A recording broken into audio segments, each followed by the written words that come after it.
Yena Isra Wangwe anaweka mpasi ile. Damara anacheza vizuri. Okelo sasa wanaondoka Yanga kwa kasi, wanaongeza kasi. Nafasi sasa kwa Shuk Abuya, mkubwa ni mkubwa tu. Watu wameachiwa vumbi. Lina Yanga na mashabiki wa Young Africans hatimaye wanacheka.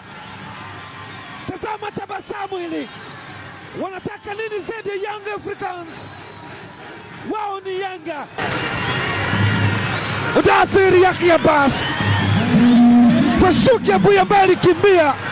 Good acceleration. Tazama unywele ule wa Mudathir unapepea namna hii. Shuki kwenye space, mwanaume kwenye nafasi, anachinja na kukandamiza msumari ule, anagonga bomba ile. Goalkeeper amekwenda kudive, hana kitu, mfuko, anapumua kwa nguvu.